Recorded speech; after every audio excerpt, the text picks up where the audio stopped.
প্রতিদিনের আপডেট পত্রিকার পাতা থেকে ২৮ মে ২০২৫। প্রশ্ন: বিবিএস এর হিসাবে বাংলাদেশের মানুষের বর্তমান মাথাপিছু আয় কত?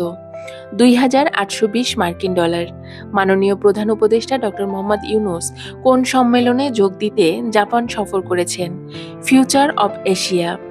মাদারবাড়ি গভীর সমুদ্র বন্দর ও কয়লা বিদ্যুৎ কেন্দ্র কোথায় অবস্থিত?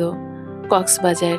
ঢাকায় নিযুক্ত ফিলিস্তিনের রাষ্ট্রদূত ইউসুফ এস ওয়াই রামাদান সম্প্রতি কোন ফলটি পৃথিবীতে সবচেয়ে জনপ্রিয় হিসেবে গিনিস ওয়ার্ল্ড রেকর্ডে নাম লিখেছে? কলা। শিল্পাচার্য জয়নুল আবেদিনের জন্ম কোন জেলায়?